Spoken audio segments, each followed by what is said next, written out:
I've called you here this afternoon to address a serious security matter involving incidences of political violence to the ongoing Kasipul campaigns of the past 8 days. But first, before details, let me reiterate my campaign's resolve to keeping the peace as we comb the constituency. This is what we said we are committed to, and I want to reiterate this personal commitment even as we move forward.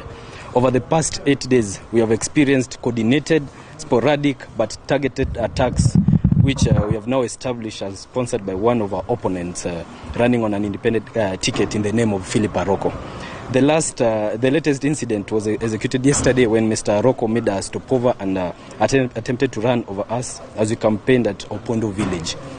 His convoy was passing by and armed goons from his entourage started throwing stones towards the crowd. That was part of our rally. Some started beating people while others cut down tents where me and other campaign team members was seated, resulting into a pandemonium. In the ensuing melee, a gun incident was also reported. Phillip Arok personally brandished 2 pistols and started firing in the air, further creating more panic and catalyzing the violent situation.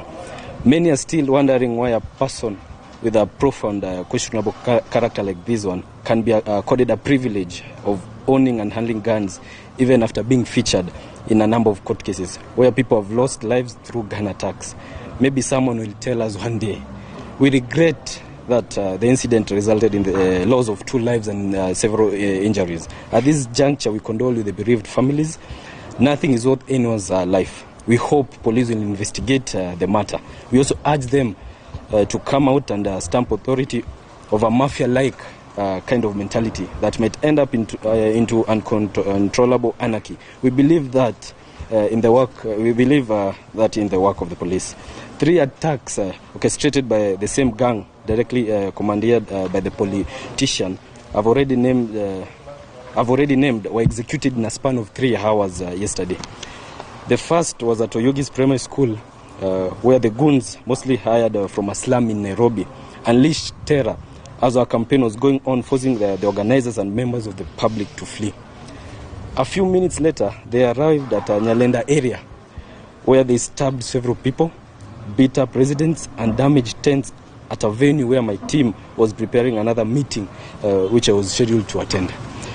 On October 31st this year, when I hosted the Deputy President, Professor Kithure Kindiki, at the Secret Technical College, our opponent organized goons to attack innocent people going to the meeting. On this day, 15 vehicles were provocatively smashed and dozens escaped with wounds after being attacked by the Phillip Arok goons. On Tuesday this week, we ran into an illegal road blockade at Madenge area in East Kamagak, where my convoy was pelted with stones and several vehicles were damaged. In my team during the incident was Kabondo Kasipul MP Dr. Ivo Bara. A day later, we were attacked as we drove from Undiwagamba area, where hooligans threw stones at us around 1000 Street. We identified some of the thugs and we have requested the police to investigate some of these incidences. In 2 occasions, 2 different vehicles belonging to the Homa Bay County Clerk, Mr. Hannington Day, were invaded and all air shields and windows smashed by one of Aroko's top goons known as a boy.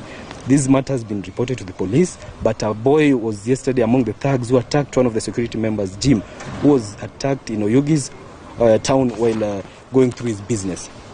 We have been peaceful in our campaigns, and as you can see, victory in this election is not very far. We want to appeal to the police to come out strongly against the sponsored violence we are experiencing in Kasipul. We do believe that our opponent, whose main strategy is to win by violence and elimination, can be restrained if somebody comes out to maintain law and order. We urge the police to come out and do so if it is their work, not ours. Finally, I call upon all leaders to put